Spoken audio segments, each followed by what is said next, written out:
बच्चों को दुआएं, बड़ों को सलाम। फ़िज़ा है मेरा नाम। You watching morning with Fiza 24 news पर। नाज़रीन, अभी मैं आ रही थी तो एक मेरी बहुत ही अच्छी दोस्त है, काफ़ी पुरानी दोस्त है मेरी और शोबिज़ इंडस्ट्री का काफ़ी अच्छा नाम है। बहुत अच्छी इंसान भी हैं और साथ साथ बहुत अच्छी एक्ट्रेस भी हैं। मैं नाम भी बल्कि लेना चाहूँगी, मिशी खान। बहुत लोग पसंद करते हैं उनको, सोशल मीडिया पे भी बड़ी दबंग हैं, बहुत हक की बात करती हैं, सच की बात करती हैं। तो मैं अभी जब आ रही थी तो गाड़ी में मैं सोशल मीडिया में स्क्रॉल कर रही थी तो उनकी भी एक वीडियो मुझे देखने को मिली जिसमें वो बहुत अफसोस कर रही थी एंड शी वाज लिटरली बहुत दिल से, जैसे ना तकलीफ़ उनके चेहरे पे थी कि जिसमें वो बता रही थी कि पहले एक, आपको पता है, कैमल के साथ एक हादसा हुआ, फिर उसके बाद किसी बिल्ली के साथ हादसा हुआ, फिर अब कुत्तों के साथ इस तरह से हादसे हो रहे हैं और तकलीफ़ें। और वो एक एक चीज़ जानवरों के बारे में जो बताती हैं, मुझे इतना अच्छा लगता है कि मतलब हम जैसे लोग, मैं देखूं, मैंने तो अभी कोई, मेरे पास ऐसे पेट नहीं है, कुछ नहीं है, मगर उनके पास तो खैर कुत्ते भी उन्होंने रखे हुए हैं। तो मैं इस हिसाब से देख रही थी कि वो तो जानवरों तक से इतना प्यार करती हैं। गोरे देख लें, जानवरों से कितना प्यार करते हैं, और हम यहाँ पर इंसानों तक की कदर नहीं करते, इंसानों से प्यार नहीं करते। तो भाई हम कर क्या रहे हैं फिर? हमसे तो मतलब किसी को प्यार ही नहीं बांटा जा रहा। और बेज़ुबान जानवर, उनको हम तकलीफ़ दे रहे हैं, उनको एक तशद्दुद का शिकार बना रहे हैं। क्या वो बोल ही नहीं सकते, उनकी ज़ुबान ही कोई नहीं है, और उनको आप तकलीफ़ दे रहे हैं, उनको अज़ियत दे रहे हैं। मैं भी देखती हूँ गाँव ग्राम में, जब कभी किसी शूट वगैरह के लिए चली जाऊँ या किसी रूरल एरिया से गुजर हो रहा हो, वहाँ पे छोटे छोटे बच्चे जो है ना लकड़ियाँ मार रहे हैं कुत्तों को, ठीक है, कोई बकरी की टांग पे जो रस्सी बांध के खींच रहा है ज़बरदस्ती, पूरी खेतों में ले लेके जा रहा है। तो एहतराम करें ना इंसानों का भी, जानवरों का भी। वो भी जान है, आपकी तरह सांस लेते हैं, खाते हैं, ठीक है। उनके भी बच्चे होते हैं जानवरों के, उनके भी जज्बात होते होंगे, उनकी भी फीलिंग्स होती होंगी, उनको दर्द नहीं होती होगी। ये फीलिंग्स उनके अंदर नहीं है किसी चीज़ की। कुछ खा रहे होते हैं, उनको पत्थर मार देते हैं। भैंस लेटी होती है, बैठी होती है ना, उसको लात मार के चले जाएंगे, उसकी दुम खींच के चले जाएंगे। क्या हम अपने बच्चों को तरबियत नहीं दे सकते कि बेटा ऐसे नहीं करो? गली मोहल्ले में जब खेलने जाते हैं तो हमें ही पता है खेलने जा रहे हैं, मगर क्या हम उनके खेल की खबर रखते हैं? क्या हमें पता होता है कि हमारे बच्चे कर क्या रहे हैं? हमें खबर भी तो रखनी चाहिए। बेज़ुबान जानवरों को तकलीफ़ देना, ये हम घर से ही सीख के निकल रहे हैं ना। सबसे बड़ी बात, हमारे घर वाले, जो हमारे घर के बच्चे हैं, वो तो ये देख रहे होते हैं कि आपस में घर में ये लोग कुत्ते बिल्लियों की तरह लड़ रहे हैं, हमारे माँ बाप, हमारे दादा, सास, बहू, ये सब कुछ। तो फिर बाहर निकल के भी वो जानवरों की कौन सी कदर कर लेंगे? एक दूसरे का ख्याल रखिए। ख्याल से याद है, हमने अपने जिस्म का भी ख्याल रखना है, और जिस्म में सबसे अहम चीज़ है हमारा गुर्दा। तो हम आज बात करेंगे किडनी फेलियर के ऊपर, जिसके लिए हमने मदु किया है बात करने के लिए doctor Shabbir Chaudhry, kidney transplant surgeon है, किसी तारुफ के मोहताज नहीं है। बहुत बहुत शुक्रिया आपकी तशरीफ़ आवरी का। अस्सलाम वालेकुम। वालेकुम सलाम मैडम। डॉक्टर साहब, आज हम किडनी फेलियर के बारे में बात करेंगे। सबसे पहले तो बताइएगा कि हमारे जिस्म में गुर्दों का काम क्या होता है, फिर उसके बाद आगे चलते हैं। देखें फ़िज़ा, गुर्दे उतने ही ज़रूरी हैं जैसे आपने कहा कि दिल में दर्द होना चाहिए, तो गुर्दे में दर्द हो जाए तो पूरा जिस्म ख़राब हो जाता है। तो जितना दिल ज़रूरी है आपके लिए, गुर्दे भी उतने ही ज़रूरी हैं। आम तौर पे ये समझा जाता है कि गुर्दे सिर्फ जिस्म के अंदर जो नकारा या फासद मादे होते हैं उनको यूरिन के ज़रिए ख़ारिज करने का काम करते हैं। बिल्कुल ये काम भी करते हैं, लेकिन इसके अलावा गुर्दों के और भी बहुत से अफ़ाल होते हैं। ये आपका ब्लड प्रेशर कंट्रोल करने में मदद करते हैं, ये आपके जिस्म के अंदर जो नमकियात होते हैं उनकी मिकदार को कंट्रोल करने में मदद करते हैं। सबसे बड़ी बात यह है कि खून बनाने के अमल में इनका रोल है। आपने अक्सर सुना होगा, जो ख़वातीन स्पेशली ओल्ड एज में कंप्लेंट करती हैं कि हमें हड्डियों कमज़ोर हो गई हैं या हड्डियों में दर्द शुरू हो गया, विटामिन डी का नाम सुना होगा कि विटामिन डी की कमी से ये मसाइल पैदा होते हैं। तो विटामिन डी जिस्म के अंदर कुदरती तौर पर बनाने में भी गुर्दों का कलीदी किरदार है। यही वजह है जब गुर्दे ख़राब होते हैं तो जिस्म के एक हिस्से में नहीं, बहुत सारे अज़ा के अंदर बीमारियां और पेचीदगियाँ आनी शुरू हो जाती हैं। मुझे प्लीज़ क्लियर कीजिएगा, जो जोड़ों में दर्द होता है ख़वातीन को, इससे आपने क्या फरमाया, क्या ताल्लुक़ होता है इसका किडनी के साथ? बाज़ कहते हैं ना कि मेरे जिस्म में दर्द है, हड्डियों में दर्द है, मेरी हड्डियाँ कमज़ोर होगी, तो उसके लिए विटामिन डी ज़रूरी होता है। विटामिन डी हड्डियों को मजबूत करता है, आपके ओवरऑल वेलबींग के लिए अच्छा एंटीऑक्सीडेंट है जिस्म के अंदर, फ्री रेडिकल्स को जो मतलब मुख्तसरन हम ये कह सकते हैं कि हमारे जिस्म को बेहतर तौर पर काम करने के लिए, हमारी हड्डियों की सेहत के लिए, हमारे पट्ठों की सेहत के लिए, हमारी ओवरऑल वेलबींग के लिए विटामिन डी बड़ा ज़रूरी है। तो विटामिन डी बनाने में गुर्दों का कलीदी किरदार है। ओके, तो ये गुर्दों में क्या ख़राबियाँ आती हैं जो किडनी फेलियर पे चला जाता है?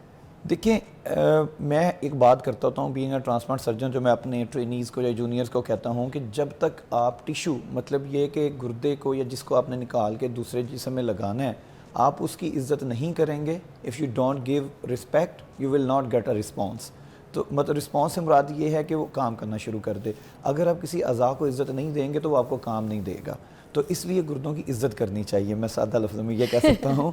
गुर्दों की इज़्ज़त कैसे होगी? गुर्दों की इज़्ज़त, आप ऐसी अद्वियात का इस्तेमाल ना करें जिससे गुर्दों के ऊपर मनफी असर आता है। सबसे बड़ी जो दर्द कुश अद्वियात है, जिसमें उर्फ़ आम में डाइक्लोरायन है या ब्रूफिन है, ये खाने से गुर्दे ख़राब होते हैं। फिर सबसे बड़ी इंपॉर्टेंट चीज़ जो है, जो हमारी पॉपुलेशन के अंदर यंग बंदा होता है और उनको पता ही नहीं चला, साइलेंट किलर है गुर्दों के लिए, वो है ब्लड प्रेशर। ब्लड प्रेशर ज़्यादा होगा तो गुर्दे बहुत जल्दी डैमेज हो जाएंगे, और इतना जल्दी डैमेज होंगे कि चंद सालों के अंदर मरीज़ गुर्दों के फेलियर का में मुब्तला हो जाएगा। सर शुगर के बारे में बता देगा कि शुगर का पेशेंट भी उसके अगर बाद है आ तो जाती है शुगर अगर आप कंट्रोल, देखें शुगर बेसिकली उसको क्यों जो है आप ये कह लें कि जितने भी अमराज कहा जाता है, उसकी वजह ये है कि शुगर आपके हर आज़ा को डिस्टर्ब करती है। चाहे आँखें हैं, आपकी आँखें हैं, दिल है, फेफड़े हैं, नर्व्स हैं, दिमाग है, गुर्दे हैं। इसी तरह गुर्दों में जो है अगर शुगर बढ़ती रहेगी, आप पे प्रोटीन आना शुरू हो जाएगी, और उसके बाद अल्टीमेटली जो है आपके गुर्दे काम करना छोड़ देंगे। तो 3 मेजर जो मसले जो हमारी पॉपुलेशन में आते हैं वो मैंने आपको बता दिए, लेकिन एक अहम मसला जो दुनिया में नहीं है, हमारे सबसे ज़्यादा, वो है गुर्दों की पत्थरियाँ। हमारे गुर्दों की पथरी हो जाती है, हम क्या करते हैं, हम कहते हैं इसको होम्योपैथिक खा लें, ये पिघल के निकल जाएगी। भाई दुनिया में कोई ऐसी दवाई अभी तक ईजाद नहीं हुई जो पथरियों को पिघला के बाहर निकाल दे। तो क्या पूरी दुनिया पागल है कि वो नई से नई टेक्निक्स ला रही है, नई से नई जिद्दतें ला रही है, तरबूज के छिलकों का पानी पी लें, वो नहीं निकलती। तो गुर्दों के पत्थरियों की वजह से जितने गुर्दे फेल हमारे रीजन में होते हैं, दुनिया में कहीं नहीं होते। इसलिए खुदारा अगर आपको गुर्दे की पत्थरी होगी, अब हम जदीद इलाज करते हैं, मतलब आपके जिस्म पे कट भी नहीं लगता, आपके जिस्म पे सुराख भी नहीं होता, और नेचुरल ओरिफिस से हम जाके पत्थरी को रिमूव कर देते हैं। तो खुदारा अगर आपको पत्थरी का मर्ज़ है तो फौरी तौर पे अपने करीबी हॉस्पिटल्स में आएँ। ये बहुत महंगा इलाज है, लेकिन अल्हम्दुलिल्लाह ये जनाह हॉस्पिटल के अंदर तमाम फैसिलिटीज़, मतलब जदीद गुर्दों की ट्रीटमेंट से लेके गुर्दों के ट्रांसप्लांट तक ये अवेलेबल है, और आप किसी दिन भी आके अपना इलाज करा सकते हैं। सर गुर्दे के फेल होने के कितने मराहिल होते हैं, स्टेजेस, कि इस स्टेज में ज़्यादा डेंजर है, इस स्टेज में इलाज हो सकता है, और इस स्टेज में तो बिल्कुल फेलियर पे चला गया, अब कुछ नहीं हो सकता, मतलब लाइक व्हाट काइंड? देखें, ज़रूरी नहीं है कि आपका गुर्दा डैमेज हुआ तो उसको फौरी तौर पर फेलियर में चला जाए। गुर्दों में ऐसी बीमारियां भी हैं जो रिवर्सेबल हैं। रिवर्सेबल से मुराद ये कि अगर गुर्दे इब्तदाई स्टेज पे हैं, स्टेज 1 2 तक या इवन 3 तक भी, तो उससे वापस हम ला सकते हैं, उसका दोबारा फंक्शन कर सकते हैं। अब ये डिपेंड करता है कि वजह क्या जो गुर्दे को फेल कर रही है। अगर ब्लड प्रेशर की वजह से हो रहे हैं, आप ब्लड प्रेशर कंट्रोल करें, गुर्दे ठीक होना शुरू हो जाएंगे। शुगर की वजह से शुगर कंट्रोल करें। अगर पथरी की वजह से हो रहे हैं, आप पथरी रिमूव कर दें, गुर्दे ठीक हो जाएंगे। और लेकिन अगर वंस जो आप एंड स्टेज रीनल डिजीज़ जिसे हम कहते हैं, गुर्दों का फेल होने का मर्ज़ कहते हैं, स्टेज 4 5 चली जाए, तो फिर उसका इलाज सिर्फ एक ही है, वो है गुर्दे का ट्रांसप्लांट। जो डायलिसिस है वो इलाज नहीं है। आप उसको यूं कह सकते हैं कि गाड़ी है जिसमें पेट्रोल ख़त्म हो गया, आप उसको धक्का लगा के ज़रूर चला सकते हैं, लेकिन जब धक्का ख़त्म होगा तो गाड़ी रुक जाएगी। तो डायलिसिस एक धक्का है, तब तक ज़िंदगी की गाड़ी रवां दवां रहती है जब तक डायलिसिस होता रहता है। जैसे ही आप डायलिसिस छोड़ते हैं, गाड़ी फिर रुक जाती है। तो उस गाड़ी के अंदर फ्यूल डालना जो है वो ट्रांसप्लांट है, और इसका जो डेफिनेट ट्रीटमेंट है वो किडनी ट्रांसप्लांट है। अच्छा सर, एक सवाल यहाँ पे ये भी बनता है, जैसे आपने बताया कि बहुत सारे जो पेन किलर्स हैं, अगर उसका इस्तेमाल किया जाए, उनको खाया जाए, तो गुर्दे जो हैं वो फेलियर की तरफ जाते हैं, डैमेज होते हैं। साथ मेरा सवाल ये कि कुछ ऐसे पेशेंट्स हैं जैसे जिनको ब्लड प्रेशर की गोली खानी है, जिनको शुगर की गोली खानी है, मेडिसिन लेनी है, या कोई ऐसी ट्रीटमेंट अगर उनकी चल रही है तो वो फिर उनको उसकी मेडिकेशंस तो खानी है, तो क्या किसी भी किस्म की ऐसी मेडिकेशंस जो वो लाइफ में लाइक शुगर, ब्लड प्रेशर खा रहे हैं, तो क्या उनके गुर्दे फेलियर की तरफ जा रहे हैं? इसका जवाब आपने मुझे ब्रेक के बाद देना है प्लीज़, ठीक है? आप हमें कॉल भी कर सकते हैं अगर आपको कोई गुर्दे का मसला है, कोई गुर्दे की तकलीफ़ है, या आपके घर में कोई ऐसा गुर्दा फेलियर पेशेंट है, तो प्लीज़ आस्क, आप कॉल करके पूछिए ज़रूर। Take a break.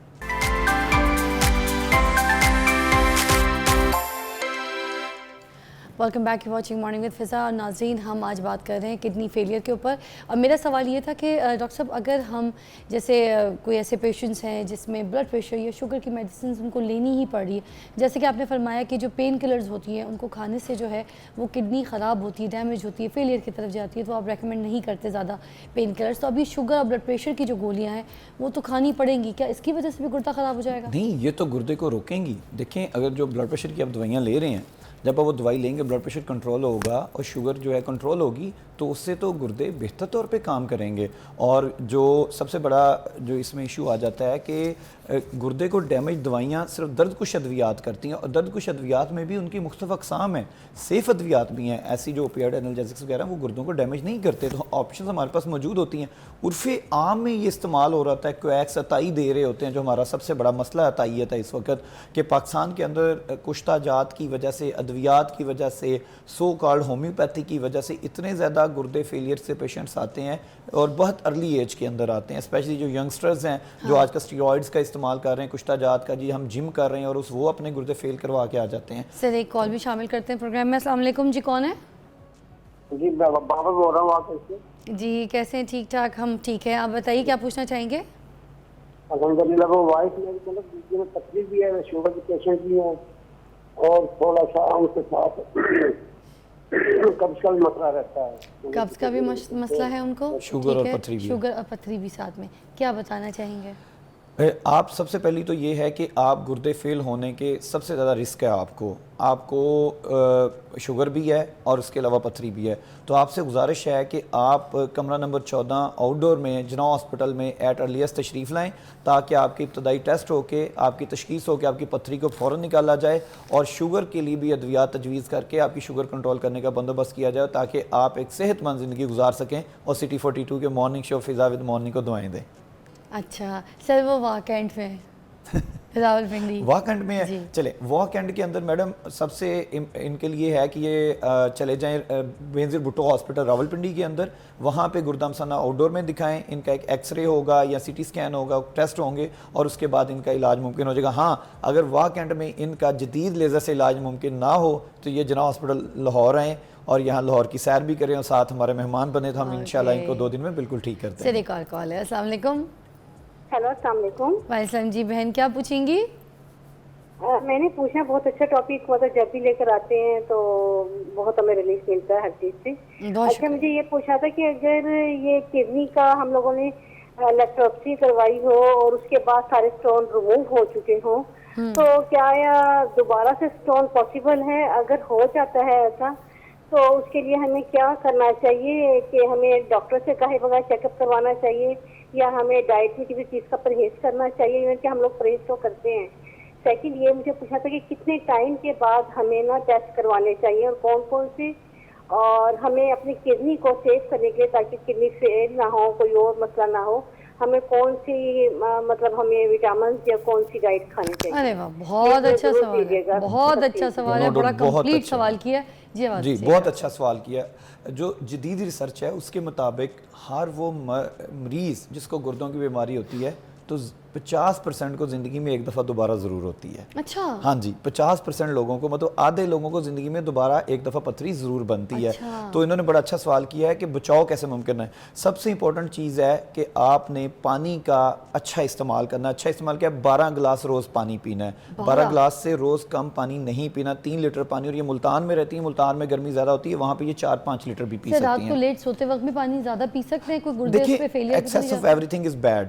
आप रात को पिए, दिन में पिए, टोटल मिला के आपने 3 लीटर मिनिमम पीना है। इससे आपकी जिल्द भी फ्रेश रहती है, गुर्दे भी ठीक रहते हैं, और आपका ओवरऑल बॉडी जो है वो जो सही काम करती है। दूसरी अहम बात, आपने लीफी वेजिटेबल्स नहीं खानी। ऐसी सब्जियां जो सब्ज़ पत्तों से होती हैं, गाजर है, मूली है, साग है, पालक है, इनसे इज्तनाब करना है। अच्छा। नमक का ज़्यादा इस्तेमाल नहीं करना। और सबसे इंपॉर्टेंट चीज़ जो इसमें आती है कि अगर आपको यूरिक एसिड का भी साथ प्रॉब्लम है, तो फिर आपने जो लेग्यूम्स हैं उनसे बचना है। टमाटर नहीं खाने, रेड मीट नहीं लेना, टमाटर भी नहीं खाने, टमाटर नहीं खाने, रेड मीट नहीं लेना, ताकि आपका जो जिस्म के अंदर जो ऑक्सलेट यूरिक एसिड जो वो नासस जो पथरी बनाने का अमल तेज़ कर देते हैं वो कम हो, और आपके जो गुर्दे हैं वो पथरी के से बच सकें। और अहम बात, आपने खाना क्या?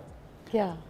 लेमन लेमन जो है नेचुरल अल्लाह ताला ने उसके अंदर ये सलाहियत रखी है कि वो पत्थरी के बनने के अमल को रोकता है। सिट्रेट होता है इसमें, हमारे पास नींबू और किन्नू ऑरेंज ये लें, जितना आप सिट्रेट लेंगे वो पत्थरी के अमल को रोकेगा। और सबसे बड़ी बात जो एक मिथ है कि चावल नहीं खाने हैं, चावल आप खा सकते हैं एतदाल पसंदी के साथ, और दूध ज़रूर पीना है। ये एक बड़ी मिथ दोबारा बन गई है कि दूध से पत्थरी, दूध से कोई पत्थरी नहीं, दूध पत्थरी के अमल को रोकता है। वो इसलिए रोकता है कि जब आप दूध पीते हैं तो हमारी बड़ी आंत, अब हमारी जो छोटी आंत होती है वहाँ पे ऑक्सलेट अब्जॉर्ब हो रहा होता है जो स्टोन बनाता है, ये उसको रोक देता है। तो लिहाजा दूध का एक गिलास जरूर। सर अब जो वो अल्ट्रासाउंड करवाना है वो कितने अब उनका अहम दूसरा सवाल ये था कि हमने कौन से टेस्ट कराने हैं।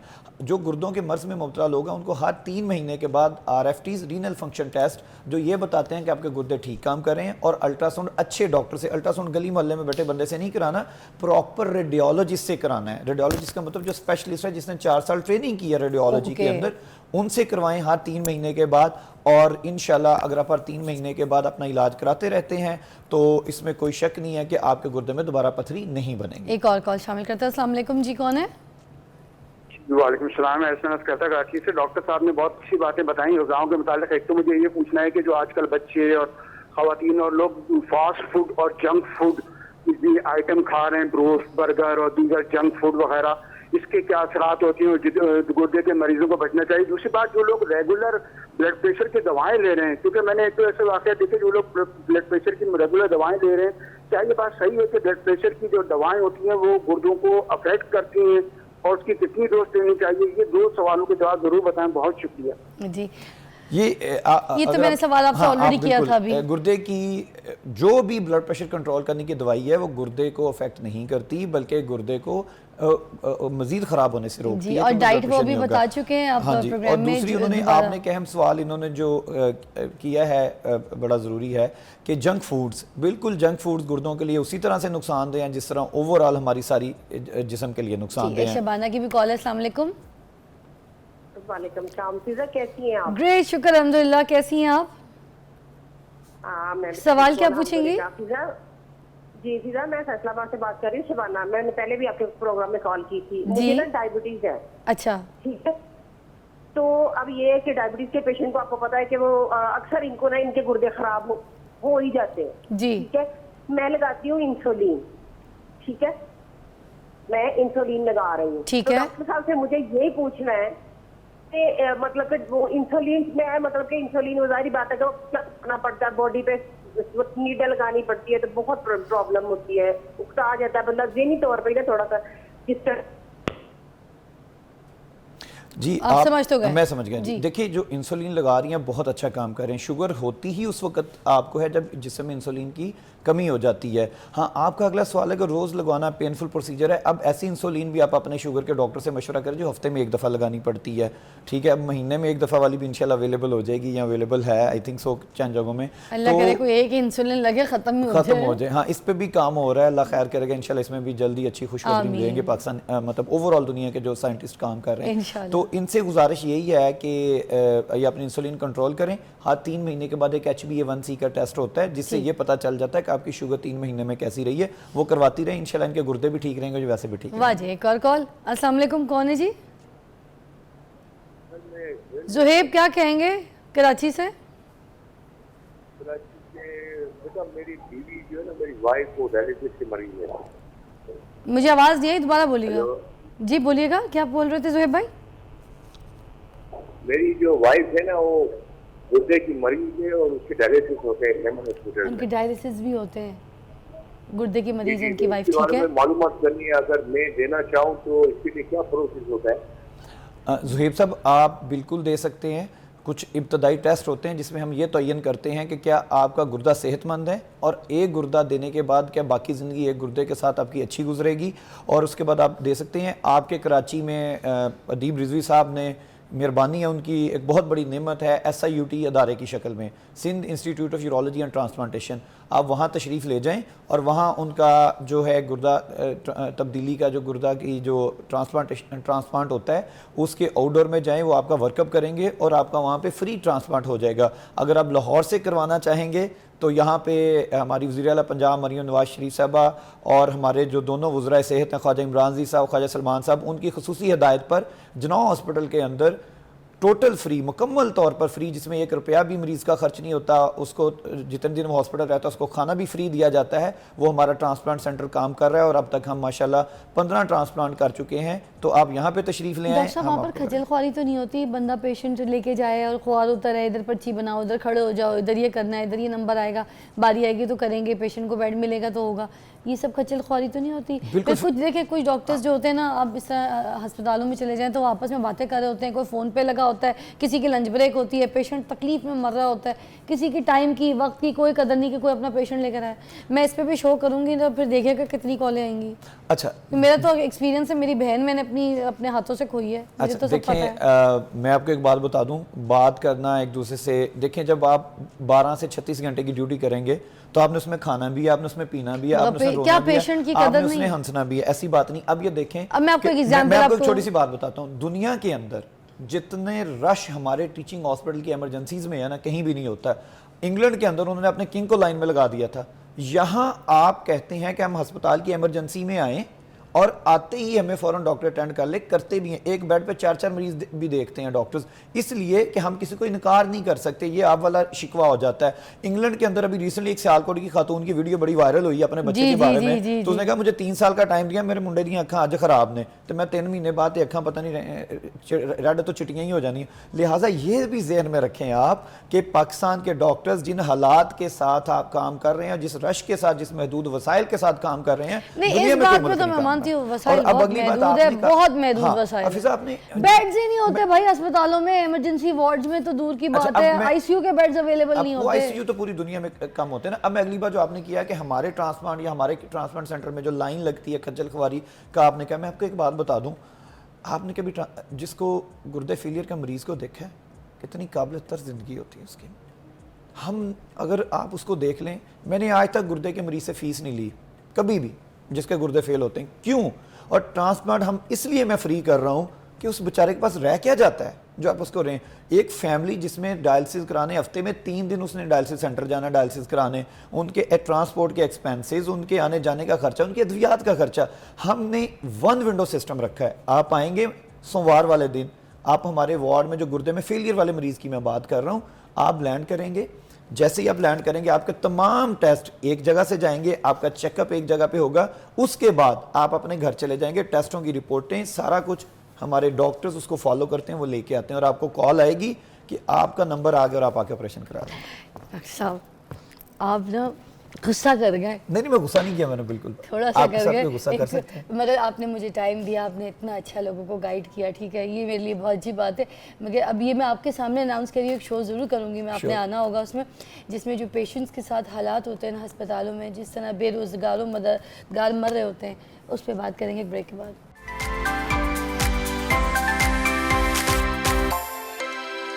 Welcome back, you watching morning with Fiza. और नाज़रीन, हम लोग तरक्की कर रहे हैं मगर कुछ लोग इस पर नज़र रखते हैं, कुछ लोग नहीं। तो हमारा शो है इसलिए ताकि हम आपको आगाह कर सकें कि कौन कौन सी टेक्नोलॉजीज़, कौन कौन से काम हुकूमत के ज़रिए, हमारे डिपार्टमेंट्स के ज़रिए, पुलिस डिपार्टमेंट्स के ज़रिए किस किस तरीके की कोशिशें, किस किस तरह की मदद जो है वो आप लोगों के लिए फ़राहम की जा रही है। तो अभी हमारे पास जो मेहमान हैं उनको हमने यहाँ पर मधु किया है, अपना ख़ास इंपॉर्टेंट टाइम उन्होंने हमारे साथ यहाँ पर स्पेयर किया। Syed Ghazanfar Ali, SSP traffic police हमारे साथ मौजूद हैं। और अस्सलाम वालेकुम। आज हम आपसे बात करेंगे आर्टिफिशियल इंटेलिजेंस, जो कैमरास हैं AI के जो नाकिस कर दिए गए हैं सिग्नल्स वगैरह के ऊपर। सबसे पहले तो इसको डिफ़ाइन कीजिएगा कि ये कब से शुरू हुए हैं, ये सिर्फ पंजाब में है या पूरे पाकिस्तान में इस पे काम हो रहा है? जी, आर्टिफिशियल इंटेलिजेंस का इस्तेमाल जैसे कि आपको पता है कि दुनिया के हर शोबे के अंदर ही आहिस्ता आहिस्ता बढ़ रहा है। तो जो ट्रैफिक मैनेजमेंट है इसके अंदर भी इसका इस्तेमाल जो है वो दुनिया की जो डेवलप वर्ल्ड है उसके अंदर तो काफ़ी टाइम से शुरू हो चुका है। हमने पाकिस्तान के अंदर भी ख़ास तौर पे पंजाब में इसको इम्प्लीमेंट करना स्टार्ट कर दिया है। आर्टिफिशियल इंटेलिजेंस का काम बुनियादी तौर पे ये है कि जो ट्रैफिक के बेसिक फंक्शंस हैं, जैसे कि ट्रैफिक के फ़्लो को रेगुलेट करना, अगर कोई ट्रैफिक की वायलेशंस हों तो उनके ख़िलाफ़ एनफोर्समेंट करना और ट्रैफिक के हवाले से प्लानिंग करना, इन तीनों चीज़ों के अंदर जो AI है आर्टिफिशियल इंटेलिजेंस वो हमें बहुत ज़्यादा सपोर्ट प्रोवाइड करती है। और उसकी जो बेसिक इनपुट है वो कैमरास हैं कि कैमरास के ज़रिए वो तमाम डाटा कलेक्ट होता है कि जिसके ज़रिए चाहे वो ट्रैफिक की रेगुलेशन हो, चाहे एनफोर्समेंट हो, चाहे उसकी जो है वो प्लानिंग के हवाले से डाटा का एनालिसिस हो, वो तीनों काम हम उसके ज़रिए कर रहे हैं। सर एआई पंजाब में ट्रैफिक को कम करने में किस तरह से काम करती है, ज़रा बताइए। हाँ जी, ट्रैफिक के अंदर जो हमारा सबसे बड़ा चैलेंज है, जैसे कि पिछले दिनों में हमारी एक मीटिंग हुई वज़ीर आला पंजाब मरियम नवाज शरीफ साहिबा के साथ, तो उनके दो कंसर्न थे मेन। एक तो ये था कि जो ट्रैफिक का जो फ़्लो है उसको ठीक रहना चाहिए और कंजेस्शन नहीं होनी चाहिए ताकि पब्लिक को इसके अंदर दुश्वारी ना हो, और दूसरा ये कि हादसात की रोकथाम कैसे की जा सकती है।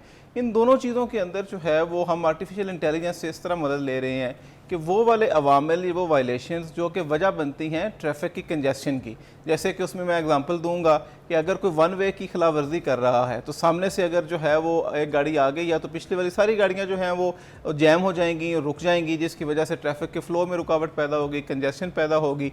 अब उस वन वे की जो वायलेशन है उसके ख़िलाफ़ भी AI बेस्ड जो है वो हमारी इन्फोर्समेंट स्टार्ट हो गई है। अब किसी भी जगह जो है वो हमारा अगर ट्रैफिक का एहलकार नहीं भी खड़ा और वहाँ पे अगर कोई सिग्नल नहीं भी लगा हुआ तो फिर भी जो है वो हमारे कैमरास के ज़रिए उसकी डिटेक्शन भी होती है और हम जो है उसके ऊपर ई चालान भी करते हैं। इसी तरह वो बहुत सारे अवामिल जैसे कि हादसात हैं, वो हम ये देखते हैं कि बाज़ औक़ात एक मोटरसाइकिल सवार जो है उसने अगर हेलमेट नहीं पहना हुआ और वो एक्सीडेंट हो जाता है जिसकी वजह से फैटल कोई हेड इंजरी होती है, तो अब जो हेलमेट है उसके ना पहनने की सूरत में भी अब हमारे किसी ट्रैफिक एहलकार का रोकना ज़रूरी नहीं है, वो खुद ब खुद जो है वो उसको डिटेक्ट करेगा हमारा AI बेस्ड सिस्टम, और वो भी जो मोटरसाइकिल ओनर है उसके घर पे उसका ई चालान पहुंच जाएगा। अच्छा। तो इस तरह जो है वो हमने ये इंट्रोड्यूस करवाया है इसको। Very nice. अच्छा सर मुझे बताइएगा कि जैसे सिग्नल है और ये क्रॉसिंग सिग्नल्स सारे, अब इनमें से कोई एक सिग्नल की जो गाड़ियां हैं वो बहुत ज़्यादा एक साइड की बहुत जैम है, बहुत फंसी हुई है, अब उसमें AI का कैमरा क्या काम करेगा? जी, अब यही मैं वो बता रहा था कि जो आर्टिफिशियल इंटेलिजेंस है वो हमें एनालिसिस के अंदर भी बहुत ज़्यादा हेल्प करती है। पहले ये होता था कि जो ट्रैफिक सिग्नल्स मैनेजमेंट है उसके अंदर हम फिक्स टाइमर्स लगाए होते हैं कि हर साइड को, जैसे किसी को 30 सेकंड है, किसी को 60 सेकंड है, depending on the flow of traffic. अब उसमें बाज़ औक़ात हम ये देखते हैं कि हम एक साइड पे खड़े हैं, हमारी लाइट जो है वो रेड है, दूसरी साइड से जो है वो बिल्कुल सड़क खाली पड़ी हुई है, फिर भी हम वेट कर रहे हैं, जिसकी वजह से बाज़ औक़ात लोग जो उसका शिकार भी होते हैं, इरिटेशन भी होती है उसके अंदर। जो AI है वो हमें इस बात के अंदर सपोर्ट करती है कि वो खुद से देखे कि जिस साइड के ऊपर रोड बिल्कुल खाली पड़ी है और गाड़ियों का फ्लो नहीं है, उस साइड की जो लाइट है उसको रेड करके जिस साइड पे गाड़ियों का फ्लो ज़्यादा है उसको ज़्यादा टाइम प्रोवाइड करेगी ताकि उसका जो फ्लो है वो ज़्यादा चलता रहे। तो AI बेस्ड जो इंटेलिजेंट ट्रैफिक मैनेजमेंट सिस्टम है वो इस चीज़ में हेल्प करता है कि जिस साइड पे जिन आवर्स के अंदर रश ज़्यादा होगा उस साइड को वो ज़्यादा फ्लो प्रोवाइड करेंगे ताकि ज़्यादा एफिशिएंट टाइम की यूटिलाइजेशन हो सके। वेरी नाइस सर, ये तो बड़ी अच्छी बात है, मतलब सब कुछ ही देखा जाए तो एक ऑटो पे भी होगा, है ना? जी ऐसे ही एग्जैक्टली जी। हाँ, ये और सारा डाटा ये क्रिएट भी हो रहा है, सारा मिल भी रहा है और सारा रिकॉर्ड भी आप लोग के पास आ रहा है। AI बेस का बुनियादी तौर पे कॉन्सेप्ट ही ये है कि वो बहुत सारी चीज़ें जो कि पहले एक इंसान जो है वो इंटेलिजेंटली चीज़ों को ऑब्जर्व करके उसके मुताबिक अपने फैसले ले सकता था, अब जो टेक्नोलॉजी है वो भी ये करेगी कि वो आर्टिफिशियल इंटेलिजेंस की बुनियाद पे एनालिसिस कर सकती है और एनालिसिस की बुनियाद पे डिसीजन मेकिंग कर सकती है। सर ट्रैफिक पुलिस की मैन पावर भी तो कम हो जाएगी, जैसे कि एग्जांपल मैं दुबई की बात करूंगी, वहाँ पे ट्रैफिक पुलिस के लोग बहुत कम हैं, वो जो पैसे जा रहे हैं, सैलरीज जा रही हैं, तो वो भी थोड़ा सा कम हो जाएगा, यहाँ पे अभी स्टाफ भी कम हो जाएगा। एक तो सबसे बड़ी बात, पुलिस के बगैर लोग डरना शुरू कर देंगे, लोग घबराएंगे, लोग इस तरह से जो है ना ट्रैफिक की खिलाफ वर्जी नहीं करेंगे। ये सबको पता होगा कि कैमरास देख रहे हैं तो घर पे जो है हमें अभी फ़ौरन जो है ना फ़ाइन आ जाएगा, लेटर आ जाएगा, क्योंकि एक सख्ती हो जाएगी, ठीक है। और फिर ये जो स्टाफ है ये भी कम हो जाएगा, जैसे मैंने आपको एग्जांपल दी दुबई में, तो अब ये जो है ये निज़ाम हमारे मुल्क में आ रहा है। जी ये निज़ाम आ रहा है, टेक्नोलॉजी जो है उसका इस्तेमाल हम बहुत जो है उसको बढ़ा रहे हैं और उससे एक फ़ायदा ये होगा कि जो रिलायंस है ह्यूमन रिसोर्स के ऊपर वो हमारी कम होगी और जो टेक्नोलॉजी है उसके ऊपर हमारी रिलायंस बढ़ेगी। मतलब स्टाफ कम हुआ, सैलरी कम हुई, खर्चे कम हुए, एंड देन इस टेक्नोलॉजी के ज़रिए एफिशिएंसी बढ़ गई। जी जी, एफिशिएंसी बुनियादी तौर पे बढ़ना ज़रूरी है। फिर इसके और बहुत सारे फ़ायदे हैं। टेक्नोलॉजी का फ़ायदा ये है कि टेक्नोलॉजी ना तो जो है वो आपके साथ मिसबिहेव करती है, टेक्नोलॉजी जो है ना उसके साथ एक जो सिटीजन है वो लड़ाई कर सकता है, ना वो रिश्वत लेती है, ना जो है वो टेक्नोलॉजी आपसे रिश्वत तलब करती है, ठीक है, ना ही टेक्नोलॉजी सिफारिश मानती है। तो ये वो सारे बहुत सारे खराबियाँ जो कि एक ह्यूमन इंटरेक्शन के अंदर हो सकती हैं, टेक्नोलॉजी की सूरत में ये वाली सारी जो हैं इनको न्यूट्रलाइज किया जा सकता है। सर मेरे साथ तो बस अभी 20 दिन भी नहीं गुजरे हार्डली ना, मेरे साथ वाकया हुआ, हमारे ना UK से मेरे कोई गेस्ट आए हुए थे, मेरे घर में ना रह रहे थे, तो मैं उनकी फ़्लाइट थी, उनको छोड़ने के लिए ना एयरपोर्ट मुझे जाना था। तो ये जो एज ब्लॉक मार्केट है डिफेंस में ना, तो वहाँ पर क्या हुआ, फ़ेज़ 1 वहाँ पर क्या हुआ, वहाँ से हम गुजर रहे थे, तो गुजरते गुजरते ना वो क्योंकि उस सिग्नल की जगह पे ना सिग्नल्स काम सही नहीं कर रहे होते हैं, ना सिग्नल ऑन था ना ऑफ था, कुछ पता ही कुछ नहीं। वहाँ से गाड़ी आगे ही गई है और आस्ता स्पीड पे देखते देखते आगे गई है गाड़ी, तो फ़ौरन ट्रैफिक पुलिस वाले एक भाई थे, बड़े गुड लुकिंग पर्सनैलिटी, उन्होंने रोक लिया, ठीक है। और मैं क्योंकि मास्क में भी थी तो उन्होंने रोक लिया, और रोकने के बाद जो ड्राइविंग सीट पे थे उनसे लिया इंटरनेशनल उनका लाइसेंस था बाहर का, उनसे वो लाइसेंस ले लिया और उन्होंने कहा कि आप यहाँ से फ़लानी जगह से इसको पे करके उठा लीजिएगा, मैं आपका चालान कर रहा हूँ। तो हमने ये रिक्वेस्ट की कि अभी फ़्लाइट है तो अगर आप ये ना लें, आपसे रिक्वेस्ट है, हम फ़ाइन पे करते हैं, सब कुछ करते हैं, मगर इनका ड्राइविंग लाइसेंस आप मेरा ले लें, किसी का ले लें, मेरा और ड्राइवर भी था उनका ले लें, मगर इस फैमिली में से इनका ना लें क्योंकि हमें मसला पड़ेगा। इतनी तो फेवर बनती है क्योंकि इनकी फ़्लाइट है, इनको इंटरनेशनल ड्राइविंग लाइसेंस को चाहिए। तो खैर उन्होंने क्या किया, कुछ बात समझी, मैंने ऐसे मास्क उतारा, मैंने बात भी की, मैंने कहा ट्रैफिक साहब को, जो शहजाद साहब हैं मैं उनको भी जानती हूँ, आप कहते तो मैं रिक्वेस्ट करवा दूँ, और मैं मीडिया में काम करती हूँ, मेरी एक तो एनीवे उन्होंने कहा कि ठीक है आप देखें आप फ़िज़ा जी हैं तो मैं आपका रिगार्ड ये करूँगा कि मैं आपका 3000 का फ़ाइन था तो देखें मैं सिर्फ आपसे 1000 रुपये ले रहा हूँ, बस अब जाए। उसकी ना कोई पर्ची थी ना कोई फान, उन्होंने ईमानदारी से काम किया अपनी तरफ से। अब बताएं, नहीं ये बड़ा अनफॉर्चुनेट फेवर भी थी, उल्टा मेरे पे अगर इस तरह इंसिडेंट पेश आया है जिस तरह बता रही हैं तो बड़ा अनफॉर्चुनेट है। अगर आप एग्जैक्ट टाइम और जिस दिन ये वाक़या पेश आया अगर हमें बताएंगे तो हम ज़रूर आइडेंटिफाई करेंगे और जिसने भी ये हरकत की है उसके खिलाफ जो भी डिसिप्लिनरी एक्शन बनता है हम वो जरूर करेंगे। ये इसके लिए जीरो टॉलरेंस है। बहुत गुड लुकिंग पर्सनालिटी थी, खत रखा हुआ, दोनों लंबे चौड़े थे, जवान से थे। 20 दिन पहले का वाक़या, तो मैं आपको डेट चीज़ें जो है ना शो के बाद अभी निकाल के दे देती हूँ आपको व्हाट्सएप। जी मुझे आप जरूर बताइएगा, लेकिन मैं उसमें ये बताता चलूं, गरज नहीं निकाली उनसे, तो मैं सलाम दुआ बहुत अच्छी तरीके से करके गई, मगर सर मैं हमने तो ये किया है, मुझे फर्क नहीं पड़ा मगर बाकियों को बहुत पड़ जाएगा। जी जी जी नहीं, ये बिल्कुल जो है वो गलत बात है, इसकी कोई टॉलरेंस नहीं है। हमने तो ये किया है कि हमने पहले ये होता था कि जो कैश हैंडलिंग थी ना वो हमारे लाइसेंस सेंटर्स पे भी होती थी कि फ़ीस हम कैश की शक्ल में लेते थे क्योंकि टिकटें जो है वो उसके ऊपर लगानी होती थी। अब हमने इसी तरह से जो चालान है उसकी भी कैश पेमेंट होती थी, अब हमने उसको मुकम्मल तौर पे ज़ीरो कर दिया है। सारी की सारी PSID बेस्ड पेमेंट है। जो भी शख्स है जिसका चालान हुआ है उसने अपने मोबाइल डिवाइस के ज़रिए या अपने घर जाके अपनी मोबाइल बैंकिंग से PSID बेस्ड उसने अपनी पेमेंट करनी है ई चालान की, और इसी तरह से अपने लाइसेंसेस की फ़ीस की, ताकि कैश हैंडलिंग जो है जो हमारा ट्रैफिक एहलकार है वो बिल्कुल भी ना उसके अंदर इन्वॉल्व हो और वो ना करे, क्योंकि जब कैश हैंडलिंग नहीं होगी तो फिर ये रिश्वत का जो है ये भी शिकायत। ये भी बता दें, मुझे लाइसेंस रखना होता है, ये सब कुछ क्या इसकी क्या पॉलिसी है, क्या तरीकाकार होता है, ड्राइवर का क्या लाइसेंस रखना ज़रूरी होता है? जी ड्राइवर का बिल्कुल लाइसेंस रखना ज़रूरी है। उसकी वजह यह है कि हमें अदरवाइज़ नहीं पता कि जो बंदा इस वक्त गाड़ी ड्राइव कर रहा है क्या पास इजाज़तनामा लाइसेंस क्या है। इस बात का एक सर्टिफिकेट है कि आपको ड्राइविंग करना आती है और आप अपने लिए और दूसरों के लिए ख़तरा नहीं है। अगर क्या ऑनलाइन सिस्टम हो, मोबाइल में तस्वीर हो, ठीक है तस्वीर दिखा दें, तो क्या वो रख सकते हैं? नहीं, बुनियादी तौर पे कानून यही कहता है कि जो है वो ऑन रिक्वायरमेंट आपको अपना लाइसेंस प्रोड्यूस करना पड़ता है और ट्रैफिक एहलकार को दिखाना पड़ता है। हमने उसके लिए वक्ती तौर पे ये किया। ये सवाल मैं ज़रूर आपसे यहाँ पे बीच में इंटरप्ट करूँगी। आपने तो चेक ही करना है ना, ID कार्ड नंबर, चीज़ें शनाख्ती, आप अपनी वेबसाइट से भी तो उसके ऊपर डाल के चेक कर सकते हैं कि इसका ड्राइविंग लाइसेंस क्या है, सही है, ऑथेंटिकेशन क्या है, इसकी हर चीज़ के बारे में, क्योंकि यही तो ये अब AI पे जा रहे हैं हम। जो कानून बनता है ना वो पूरे पंजाब के लिए बनता है, जो कानून है वो पूरे में आ गया ना। अब कोई देखे शहरी किसी इलाके से किधर, अब अखबारों में इश्तिहार लगेंगे। सर क्या कह रहे हैं आप? पूरे जो है ना वो मुल्क के लिए और पूरे सूबे के लिए, चूंकि सूबाई कानून है तो ये पूरे सूबे के लिए कानून बनता है।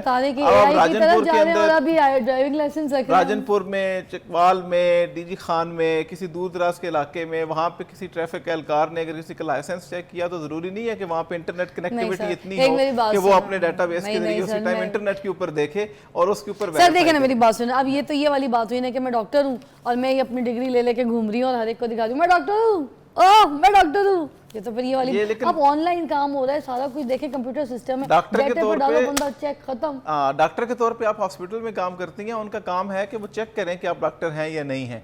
इसी तरह से गाड़ी आप रोड पे ड्राइव कर रही हैं, वहाँ पे हमारा काम है हम चेक करें कि आपको ड्राइविंग करने का आपके पास लाइसेंस है या नहीं। ऑनलाइन चेक करें ना, मना थोड़ी किया, वरना 2 नंबर बना ले कोई लाइसेंस तो नहीं। ई परमिट हमने उसके अंदर दिया हुआ है कि ई ड्राइविंग लाइसेंस है, वो भी एक वैलिड डॉक्यूमेंट है, और ई ड्राइविंग लाइसेंस जो है वो भी अगर आप दिखाएं, यही तो बता हाँ, तो ई ड्राइविंग लाइसेंस जो है वैलिड डॉक्यूमेंट है। That's what I'm saying, यही सही है ना।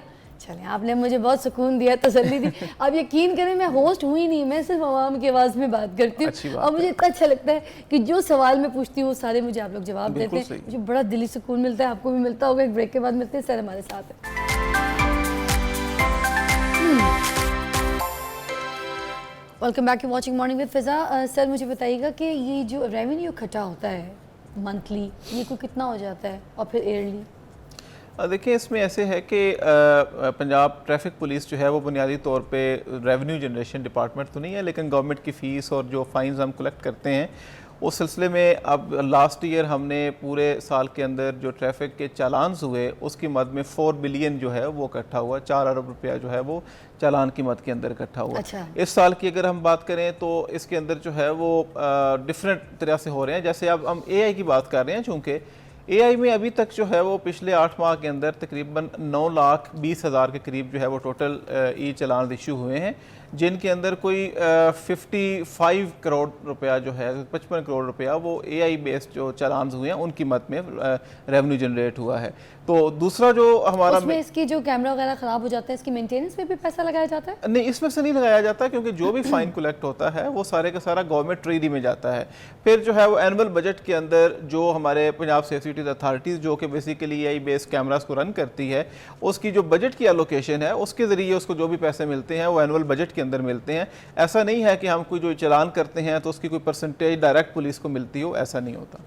अच्छा, अब हम कुछ ट्रैफिक के हादसात के ऊपर भी बात कर लेते हैं, क्योंकि जहाँ पर हमने AI ट्रैफिक टेक्नोलॉजीज़ के ऊपर बात की है, तो साथ साथ ही जो हादसात होते हैं आप लोग जैसे नॉर्मली देखते हैं, क्योंकि हम लोग यहाँ पे अवेयरनेस तो दे रहे हैं लोगों को, तो वो कौन कौन सी ज़्यादा वजूहत होती हैं? क्या ज़्यादा बाइक्स के एक्सीडेंट ज़्यादा होती हैं, बाइक वाले ज़्यादा एक्सीडेंट करते हैं, और गलती किन की होती है, बाइक वालों की होती है या गाड़ी वालों की होती है? जी, इसमें हादसात की वजूहत डिफरेंट हो सकती हैं, लेकिन हमारे यहाँ जो हादसात के हमने डाटा इकट्ठा करते हैं उसके अंदर ये एनालिसिस हमें शो करता है कि उसमें जो 2/3 हादसात हैं उनके अंदर लाजमी तौर पे एक मोटरसाइकिल जो है वो लाजमी इन्वॉल्व होता है। चाहे वो 2 मोटरसाइकिल की आपस में टक्कर हो, चाहे मोटरसाइकिल की किसी और गाड़ी के साथ टक्कर हो, चाहे मोटरसाइकिल खुद से गिर गया किसी वजह से, कोई बंदा वन व्हीलिंग कर रहा था, ओवर स्पीडिंग में जा रहा था, कोई रोड किसी जगह पे ख़राब थी, लेकिन मोटरसाइकिल की इन्वॉल्वमेंट जो है वो तकरीबन 2/3 ऑफ द जो एक्सीडेंट्स हैं उनके अंदर लाजमी तौर पर होती है। इसीलिए जो बहुत सारी हेल्थ अथॉरिटीज़ हैं वो हमें इस बारे में फ़ीडबैक देती रहती हैं कि एक्सीडेंट की शक्ल में जब जो है वो कोई भी लोग वहाँ पे इमरजेंसी में या ट्रामा सेंटर में लाए जाते हैं, तो अगर हेलमेट पहना हुआ है मोटरसाइकिल राइडर ने तो उसकी फैटल इंजरीज के चांसेस कम हो जाते हैं। अगर हेलमेट का इस्तेमाल नहीं है तो जो फैटल हेड इंजरी है उसकी रेशो बहुत हाई हो जाती है, जिसकी शक्ल में फिर मौत भी वाक़ होती है। अच्छा सर, एक और छोटा सा सवाल, फिर हम ब्रेक पे चलते जल्दी जवाब दीजिएगा। जो घर होते हैं, पतली पतली छोटी छोटी गलियाँ होती हैं, उनके घरों के बाहर बस ऐसे गाड़ियाँ खड़ी कर दी जाती है कि उस गली से निकलना मुश्किल हो जाता है दूसरी गाड़ी का, ठीक है? इस पे क्या शिकायत है, किधर कंप्लेन है, उधर किधर जाके बात की जाए? क्योंकि तंग गलियों में गाड़ियां बिल्कुल अपने कार पार्क के साथ घुसा लेते हैं बिल्कुल, और वहां से दूसरी गाड़ियों को गुजरना बहुत मुश्किल होता है। जी, ट्रैफिक पुलिस बुनियादी तौर पे सोसाइटी पे कंप्लेन करनी है या ये ट्रैफिक हमने किसी जगह? जी, बहुत सारी चीज़ें ऐसी हैं कि जिस लोकल कम्युनिटी के अंदर हल की जाती हैं और लोकल कम्युनिटी के मसाइल वहाँ पे ही हल होते हैं सोसाइटी के अंदर, लेकिन अगर फिर भी हल ना हो तो लोकल जो पुलिस स्टेशन है वो इसके अंदर हेल्पफुल हो सकता है। लेकिन ट्रैफिक पुलिस का बुनियादी तौर पे जो काम है, जो हमारी हाईवेज़ हैं और जो उसके अलावा शहर की बड़ी सड़कें हैं वहाँ पे ट्रैफिक को रेगुलेट करना है। जो गलियाँ हैं वहाँ पे घरों के बाहर जो लोग पार्किंग करते हैं उसके हवाले से जो लोकल कम्युनिटीज़ हैं वो ज़्यादा बेहतर रोल प्ले करती हैं। Thank you so much Zafar साहब, आप हमारे साथ ही मौजूद हैं। एक ब्रेक लेंगे, ब्रेक के बाद दोबारा फिर हम बात करेंगे ट्रैफिक के ऊपर। Take a break.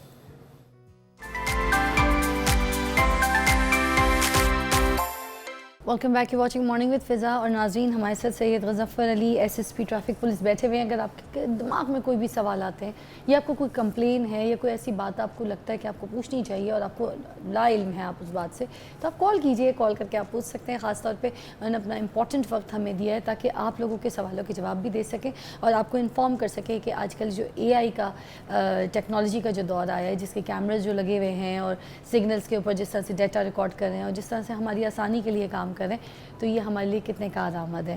तो एनीवे आपकी कॉल का इंतज़ार रहेगा। साथ साथ मैं सर आपसे मज़ीद इस बारे में जानना चाहूँगी कि इंटरनेशनल अगर हम कहीं ट्रैवल करते हैं मुल्क से बाहर, तो वहाँ पे साइकिल्स का भी जो है ना अलग रूट बनाया हुआ होता है।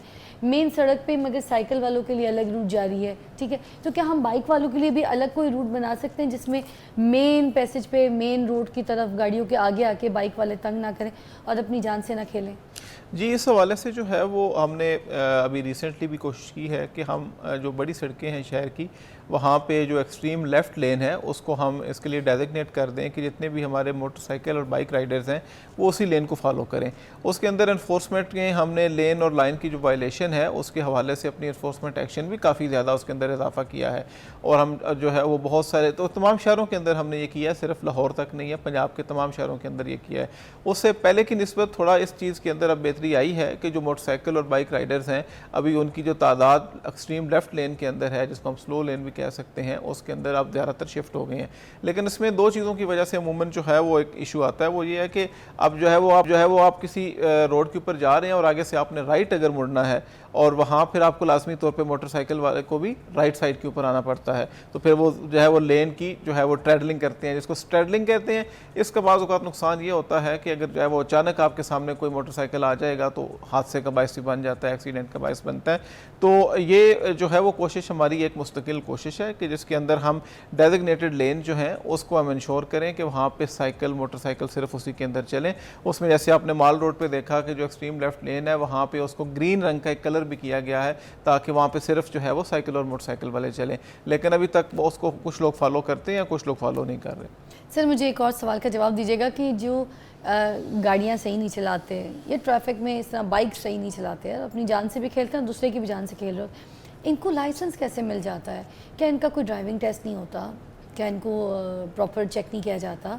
इनके पास जो टेस्ट हो रहे होते हैं, जो ऑनलाइन टेस्ट भी हम लोग दे रहे होते हैं, इंग्लिश उर्दू अपनी जो भी लैंग्वेज में, क्या उन सब चीज़ों में वो पूरे उतरते हैं? और ड्राइविंग टेस्ट जब स्पेशली हो रहा होता है, which is I think very difficult, क्योंकि मुझे भी ड्राइविंग टेस्ट के लिए जाना पड़ा तो मुझे हवाइयाँ उड़ गई। मैंने कहा अच्छा इट इज़ डिफ़िकल्ट, जिस तरह की हम गाड़ी चलाते हैं ये इतना इजी नहीं है, इसकी एक एक पॉइंट पिन चीज़ों का पता होना चाहिए। और मैंने तो वैसे ही ड्राइविंग जो सीखी थी तो मैंने इंस्टीट्यूट से सीखी, तो उन्होंने मुझे बहुत अच्छी तरीके से सिखाई।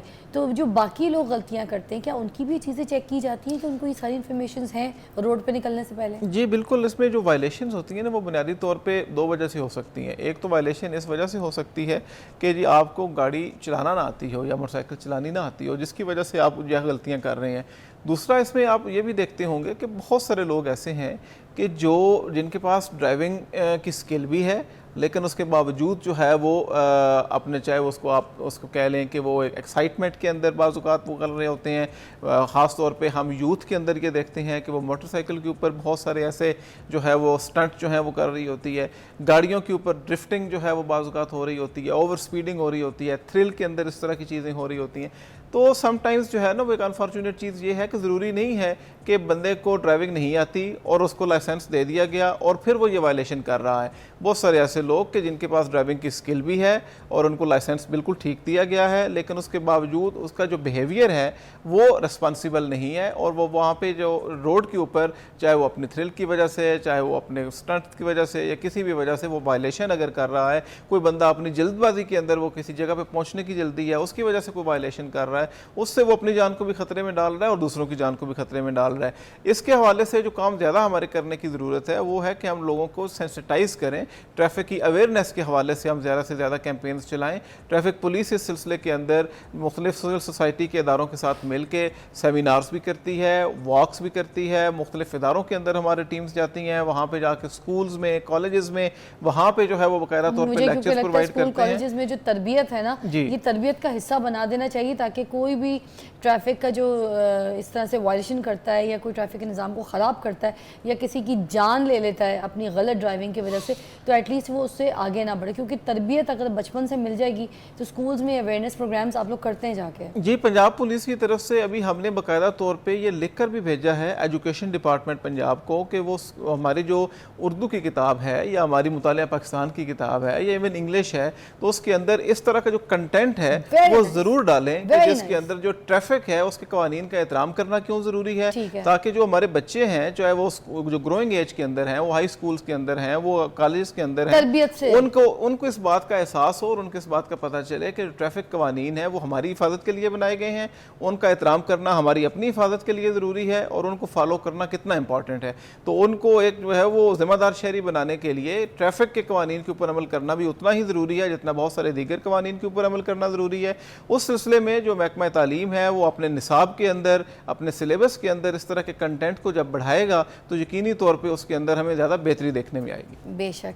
अच्छा सर, ये तो आपने बहुत ही अच्छा पॉइंट खुद ही रेज़ कर दिया कि अगर स्कूल से तरबियत मिलना शुरू हो जाएगी तो जब बच्चे को छोटी एज से ही तरबियत दे दी जाए ना तो वो फिर आगे जाके ना माशरे को ख़राब नहीं करता, वो एक अच्छा शहरी बनता है। तो ये मेरी तो अपील ही है हुकूमत से कि प्लीज़ इस सब्जेक्ट को जो है ऐड करें बच्चों की किताब में, उर्दू की किताब में, व्हाटएवर, इंग्लिश की किताब में, इसको कहीं ऐड कर दें, किसी जगह फ़िट कर दें ताकि बच्चों को इसकी सारे रूल्स और रेगुलेशंस का पता हो और जब वो ड्राइविंग के लिए तैयार हों, प्रिपेयर हों तो फिर बहुत अच्छे तरीके से एक सुलझे इंसान की तरह गाड़ी चलाएं, जाके दूसरी की जो इंसान की कीमत है उसकी अहमियत को ज़रूर महसूस करें। ये नहीं कि अपनी गाड़ी चलाए जाने तो सामने वाली की गाड़ी गाड़ी नहीं है, सामने वाले की जान जान नहीं है।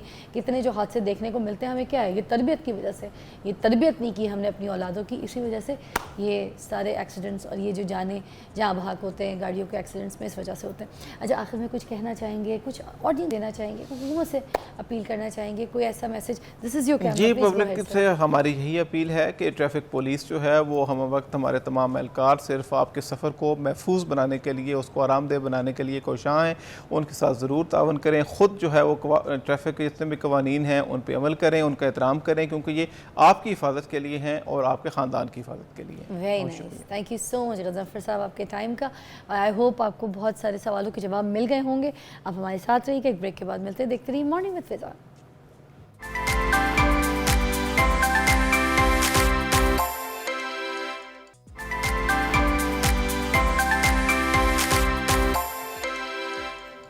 Welcome back, watching morning with Fiza. नाज़रीन, ज़बरदस्त मेहमान हमने मधु किए हैं, अभी हमसे बात करेंगे। आज हमारे शो में general manager sales and marketing Saman ghee private limited and golden ghee and cooking oil Shakeel Ahmed sahab मौजूद हैं। हम इनसे आज बात करेंगे और हम इनके ब्रांड्स के बारे में पूछेंगे। अस्सलाम वालेकुम सर। जी वालेकुम सलाम। कैसी तबीयत आपकी? अल्लाह का एहसान, फर्स्ट क्लास। शकील साहब, ये बताइए कि ये घी इंडस्ट्री में, कुकिंग ऑयल की इंडस्ट्री में कैसे आया आप?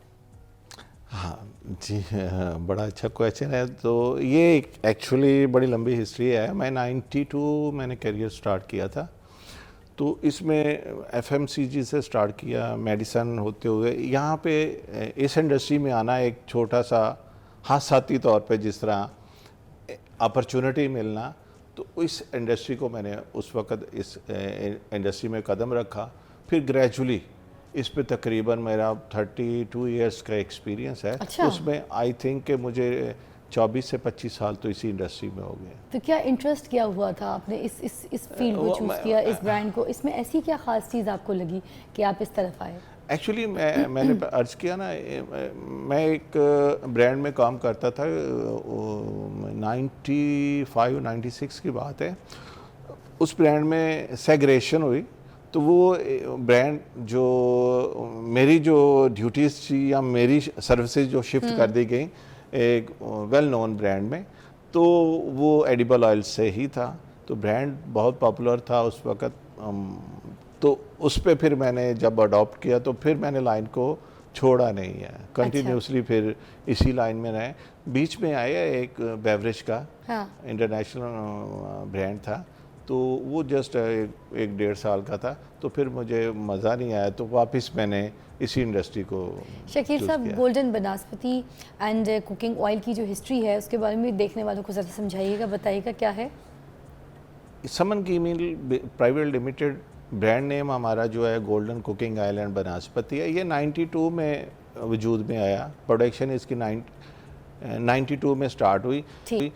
फिर ग्रेजुअली पैसेज ऑफ टाइम से गुजरते गुजरते डेवलपमेंट होते होते SKU इसके इन्हांस होते होते, तो आज 2024 में हमने इसको 2-2.5 साल पहले रिवैम्प किया और सारी इसकी पैकेजिंग और ब्रांडिंग जो है हमने चेंज की, और भी साथ साथ इसकी डेवलपमेंट करते करते आज जिस स्टेज पे पहुँचे हैं, ये भी आलमोस्ट 32 इयर्स के राउंड अबाउट ब्रांड की लाइफ है। तो अल्हम्दुलिल्लाह आज जिस स्टेज पे ये ब्रांड है, तो वेल नोन और अपर क्लास के ब्रांड्स में ये इसका शुमार होता है। ये मैं बात आगे दोहराना चाहूँगी कि गोल्डन बनास्पति जो है मार्केट में काफ़ी ज़्यादा पॉपुलर है, ठीक है? तो इसकी आप मतलब जो मार्केटिंग है, इसकी जो चीज़ें हैं और इसकी वजह क्या है कि इतना मुख्तलिफ है बाकी दूसरे ब्रांड्स के साथ? बेसिकली हमारे पास हमने चंद साल पहले एक R&D डिपार्टमेंट डेवलप किया, उसकी रिसर्च और उसके साथ साथ जो सजेशन हमारे पास मार्केट्स के हवाले से आती रही, हम इसको ग्रेजुअली उस पर इम्प्रूवमेंट लाते रहे। तो डेफिनेटली चीज़ें ऐसी होती हैं कि आप इसको सेल्स में और ब्रांड्स को डेवलपमेंट में आपको कंटिन्यूसली इस पे डेवलपमेंट जारी रहती है। तो अल्हम्दुलिल्लाह क्वालिटी के लिहाज से और जिस लेवल पे ये ब्रांड है, तो कंज्यूमर के लिए एक बार ट्रायल करने के बाद आई थिंक उसकी लॉयल्टी काफ़ी हद तक इसके साथ अटैच हो जाती है। तो सर कंज्यूमर जो है वो किस तरह का घी या ऑयल जो है वो यूज़ करना चाहता है, किस तरह पसंद करता है, ये कैसे पता चलता है आपको कंज्यूमर मार्केट के बारे में? से ये देखें, लोग बड़े हेल्थ कॉन्शियस हो गए हैं जब से ये सोशल मीडिया आया है। कंज्यूमर की सोच काफ़ी बदल गई है, बहुत बदल गई है। वो ट्रेडिशनल जो लोग थे कि जो घर में आ गया बस वो फाइनल है। अब तो पता नहीं क्या सोच है, कोई कहता है पत्तों का तेल करना है, कोई कहता है सूरजमुखी का तेल होना चाहिए। जी। मतलब तो ऐसे बहुत सारी चीज़ें। तो ये प्रॉपर हमारा जो घी है इसमें विटामिन ए और डी और कुकिंग ऑयल में विटामिन ए, डी, ई और ओमेगा 3 और 6 शामिल है, जिस वजह से ये और दूसरा ये इसकी यूनिक जो प्रॉपर्टी है वो ये है, इसमें किसी किस्म का हमने आर्टिफिशियल अरोमा नहीं डाला। really? तो वो जिस वजह से जो भी इसमें किचन में जो भी आप पकाएंगे उसकी नेचुरल जो खुशबू है, स्मेल तो वो अच्छा आएगी, तो आर्टिफिशियल नहीं आएंगे। आप कुछ ऐसे ब्रांड्स हैं मार्केट में, आप देखेंगे जब आप उसमें कुकिंग करेंगे तो आपको उसमें अरोमा, स्मेल, खुशबू, मैं उसको पॉजिटिवली यही कहूँगा, खुशबू उन्होंने डालने की कोशिश, अट्रैक्ट करने की कोशिश की है कंज्यूमर को। हाँ, समहाउ कंज्यूमर उसको पसंद भी करता है, लेकिन ये 100% आर्टिफिशियल फ्लेवर से पाक, सेहत के लिए भी ठीक नहीं, सेहत के लिए भी ठीक नहीं, और ये आर्टिफिशियल फ्लेवर नहीं है। तो जिस वजह से ये इसकी एक यूनिक। ये आपके दिमाग में कैसे आया कि जो विटामिन्स भी हैं, जैसे आपने बताया D and all kind of vitamins जो आप इसमें ऑयल में दे रहे हैं कंज्यूमर को, तो ये आपके दिमाग में कैसे आया कि इस तरह के विटामिन्स को भी ऐड करना है ऑयल के जरिए? ये तो बेसिकली फूड अथॉरिटी की भी मतलब कि डिमांड है जो, और दूसरा ये है कि अगर आपने कोई क्वालिटी प्रोडक्ट देना है तो डेफिनेटली उसके जो अज्जा है वो आपको 100% उसमें ऐड ऑन करने चाहिए, जो कि सेहत के लिए बहुत ज़रूरी है।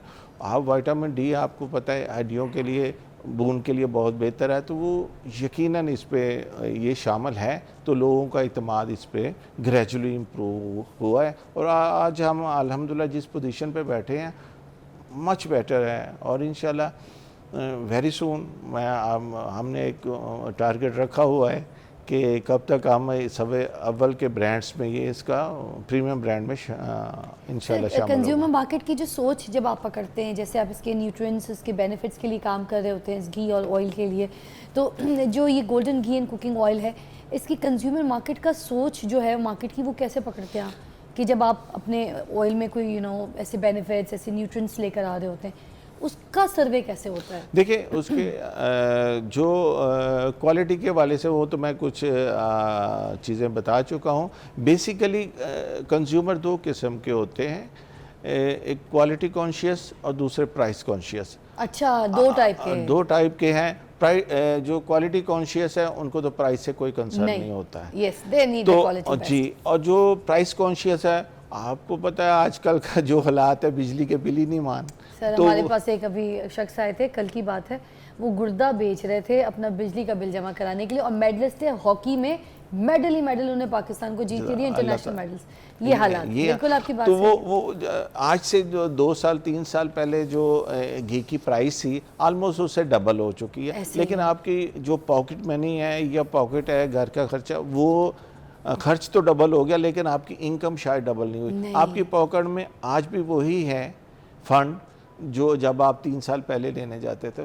सर इकोनॉमी गिर गई तो पेट की भूख वही है, सैलरी वही है। तो इस ब्रांड में जो golden ghee and cooking oil है, ये अल्हम्दुलिल्लाह क्वालिटी में बेहतरीन नंबर 1 सफ़े अव्वल के जो ब्रांड्स हैं उनके साथ ये मैच होगा, और प्राइस में इंशाल्लाह वो ये कंज्यूमर प्राइस जो पे है मैं प्राइस उनको अफोर्ड है। सर मैं जिस आपसे पे- इस बात की बल्कि रिक्वेस्ट भी करूंगी, इतना अच्छा घी, इतना अच्छा ऑयल आपने बनाया, इतने बेनिफिट्स, इतने न्यूट्रिएंट्स के साथ, तो ये आप बस मेरी पर्सनल रिक्वेस्ट समझिएगा कि जिस तरह से मार्केट में आप काम कर रहे हैं और जिस तरह से आपने प्राइसिंग भी और इसके मेयार को भी बहुत अच्छा रखा है, तो आगे भी आपसे जो आपके कंज्यूमर्स हैं सारे ये एक्सपेक्ट करते हैं कि प्राइस का आपने बिल्कुल ख्याल रखना है, जो दूसरे कर रहे हैं वो आप कभी ना कीजिएगा। डेफिनेटली वो अगर कंज्यूमर को हम नहीं देखेंगे तो फिर कैसे, किस तरह दोनों साइडें देख के लेके चलना पड़ती हैं, तो क्वालिटी के साथ साथ प्राइस को भी मेंटेन करना पड़ता है। Very nice sir, very nice. इसी बात पे मैं ब्रेक लूँगी, खुश हो गई हूँ, आप लोग भी खुश हो जाइए क्योंकि ये प्राइसिंग जो है इसकी कोई इतनी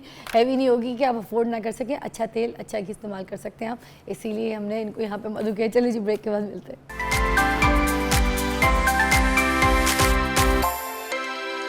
वेलकम बैक।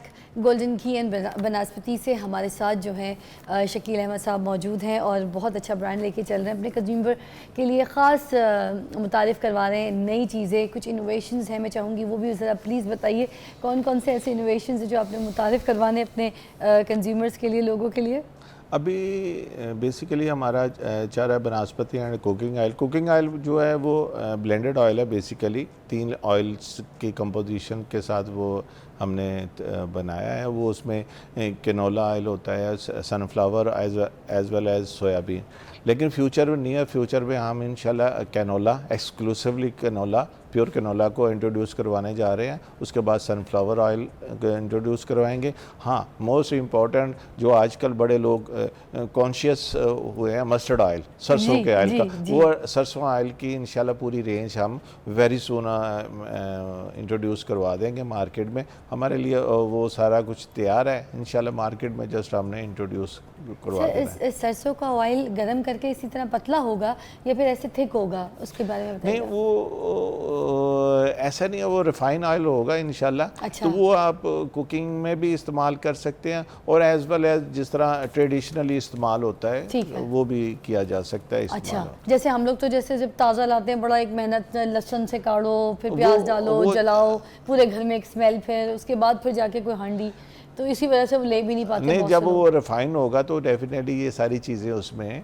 रिमूव हो जाएंगी। अच्छा, ये तो बड़ी अच्छी बात है। आखिर में मैं चाहूँगी कि जो आपके एम्स हैं, कोई आपके ऐसे इरादे जो आपके बड़े मजबूत, जो आपको यहाँ तक लेकर आए, कोई एज एन अपने कंज्यूमर से हट के लोगों से बस कोई अगर आप कोई मैसेज दे सकें कि कामयाबी कैसे कदम चूमती है, किस तरह से एक अच्छा ब्रांड मार्केट में मुतारिफ़ किया जा सकता है, प्लीज़ मैं चाहूँगी नौजवान नस्ल को एक मैसेज दे दीजिए। कैमरा देखिए, इस सवाल के 2 पार्ट्स हैं। एक तो नंबर 1 जो हमारा मिशन है कंपनी के वाले से कि हमने provide quality product on affordable price to end consumer. ठीक है। ऑब्जेक्टिव हमारा ये है कि इंशाल्लाह वेरी सून, ऑब्जेक्टिव ज़रा थोड़ा सा लॉन्ग रन होता है, तो हम उसको 3 से 5 साल तक इंशाल्लाह आप नेशनल लेवल पे इस ब्रांड को आप नज़र आना शुरू हो जाएगा। बाकी नई नस्ल के लिए तो हमेशा मेरा पैगाम होता है कि शॉर्टकट को छोड़ें, जो हकीकत है उसको अडॉप्ट करें। हमारे दौर में उस वक्त टेक्नोलॉजी, शायद जब हमने स्टार्ट किया था वो इतनी टेक्नोलॉजी नहीं थी, कंप्यूटर शायद अभी इंट्रोड्यूस हो रहा था मार्केट में, तब हार्ड वर्किंग थी जस्ट। अब स्मार्ट वर्किंग है टेक्नोलॉजी के साथ। आप बेशक स्मार्ट वर्किंग पे आएँ, बिल्कुल करना चाहिए, टेक्नोलॉजी को इस्तेमाल करना चाहिए, लेकिन हार्ड वर्क को ना छोड़ें, कभी भी ना छोड़ें। और अगर एक लाइन को आपने अडॉप्ट कर लिया है, बेशक वो हादसाती तौर पे आप आएँ या आप अपने एम के थ्रू आएँ, लेकिन फिर उसको छोड़े ना, उसको डिगिंग करें, पूरी करें, और डेफिनेटली उसमें अल्लाह ताला बरकत डालता है। और डेफिनेटली आपको कहीं इधर नहीं कहीं आगे आपको पे ऑफ ज़रूर होता है, यही सक्सेस है। क्या बात है। और मतलब जो कुछ अच्छा एफर्ट, जो कुछ अच्छी एनर्जी आप शो करेंगे वो घूम के वापस घूम के आती है, जरूरी, चाहे किसी भी फॉर्म में। जी हाँ, जरूरी नहीं है वो आप जहाँ से आपने स्टार्ट किया वहीं आपको मिले। क्या बात, उससे अच्छी अपॉर्चुनिटी। आप जब एक अच्छा काम कर रहे होते हैं ना, तो आप सिर्फ आप नहीं देख रहे होते, बहुत सारा कंपटीशन देख रहा होता है। क्या बात है। कोई भी ना देखे, अल्लाह तो देख रहा है ना। Thank you so much Shakeel Ahmed sahab, आपकी तशरीफ आवरी का। नाज़रीन, गोल्डन कुकिंग ऑयल और ये जो घी है ये एक बहुत अच्छा ब्रांड है, बहुत अच्छा काम कर रहा है, अभी नेशनल ब्रांड है। मेरी दुआ है कि इतने अच्छे ब्रांड्स जो हैं ये इंटरनेशनल लेवल पे इंटरनेशनल नोन होने चाहिए और बहुत जल्द हो जाएंगे इंशाल्लाह। तो I wish you best of luck and thank you for your time. और आपके जो कंज्यूमर्स हैं आपके साथ इसी तरह मैं दुआ करूँगी कि जुड़े रहें। Thank you very much. So much. I'll show you. See you after a break.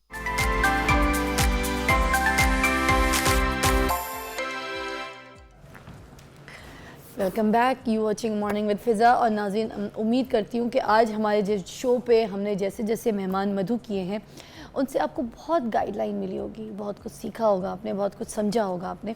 और मैं आपको बताऊं, ऐसे मेहमानों से मैं आपकी मुलाकात इसलिए भी कराती हूँ ताकि आप कोई एक्सपीरियंस हो सके, आप अपनी लाइफ में कोई ऐसे जो गोल्स और ऐसे काम अचीव करना चाहते हैं वो आप अच्छी तरीके से कर सकें। तो अभी भी एक ऐसे मेहमान हैं जो मेरे साथ हैं, जिनको हमने मधु किया है, स्पेशली अब्दुल रहमान साहब हमारे साथ मौजूद हैं। और इनकी जो कहानी है मैं इनकी ज़ुबानी आपको सुनाना चाहूँगी। इन्होंने कोई बहुत ही स्पेशल जो है इनको अवार्ड और इनकी स्पेशल जो डिग्रीज़ हैं वो किस तरह से as being you know he so young तो वो कैसे हासिल की है, ताकि आपको भी एक मोटिवेशन यहाँ पर एक एक्सपीरियंस मिल सके। जी अब्दुल रहमान साहब, कैसी तबीयत आपकी? अल्हम्दुलिल्लाह, शुक्र है अल्लाह का। तो ज़रा सुनाइए ना अपनी कहानी, अपनी ज़ुबानी, क्या कर रहे हैं, कैसे कर रहे हैं और कितनी मुश्किलात है, सारी स्टोरी ज़रा हमारे साथ बयान कीजिए। स्टोरी तो ज़ाहिर है एक बहुत लंबा, एक ये ऑल टुगेदर इसके लिए टाइम टेकिंग है, लेकिन अगर इन शॉर्ट बात इस हवाले से की जाए तो अगर मेरी ज़ात के मुतल्लिक इस अवार्ड की निस्बत होती जो कि मुझे सफ़ीर अमन का मिला है तो डेफ़िनेटली ये कोई माइनर सी बात होती, क्योंकि जब इंसान की अपनी ज़ात के मुतल्लिक कुछ होता है तो उसकी इंसान नफ़ी करने में कोई आर महसूस नहीं करता। चूँकि इसका ताल्लुक़, बड़ा गहरा ताल्लुक़ मेरे मुल्क के साथ है, मेरे मुल्क की इंटेग्रिटी के साथ है, मेरे मुल्क की जो फेस है उसकी पॉजिटिविटी के साथ है, क्योंकि सफ़ीर अमन का जो ख़िताब मुझे हुकूमत रूस और हुकूमत उज़्बेकिस्तान के इश्तराक से मिला है। So this is the first time in the history of Pakistan and I am the youngest person जिसको हुकूमती सतह पर हुकूमत रूस और हुकूमत उज़्बेकिस्तान के इश्तराक से हुकूमती सतह पर जिसको ये अवार्ड दिया गया है। एक कॉल भी शामिल करते हैं साथ साथ, फिर आगे आपकी कहानी में हम साथ रहेंगे। अस्सलाम वालेकुम जी, कौन है? वालेकुम अस्सलाम जी, कौन बात करें, क्या पूछना चाहेंगे? जहर बात करूँ। मैंने ये पूछा था कि ये जैतून का ऑयल है ये पानी में डाल के पीना है या दूध में?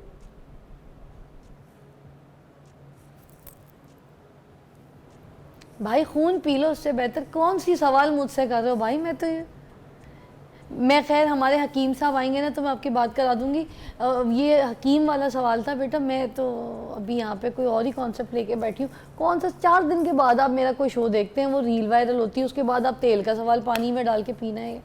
हाँ, वैसे मैं आपको इतनी एक आइडिया दे देती हूँ कि गर्म दूध में डालिएगा मगर सर्दियों में, ठीक है। ये मैंने आपको पर्सनली जितनी इन्फॉर्मेशन मेरी, और वैसे भी जैतून का तेल जो है आप पी सकते हैं, हाजमे के लिए अच्छा होता है, पेट की ड्राइनेस को ख़त्म करता है, बादाम का तेल भी, ठीक है। और ये सारी चीज़ों को इस तरह से अगर इस्तेमाल करें तो आपके पेट के लिए भी अच्छा है, आपके हाजमे के लिए भी अच्छा है और डाइजेस्टिव सिस्टम के लिए भी अच्छा है, और आपकी स्किन भी बड़ी ग्लो रहती है, हेयर फॉल भी रुक जाता है, लोगों को पता नहीं है, भी बता दिया। पानी में डाल सकते हैं, ठीक है।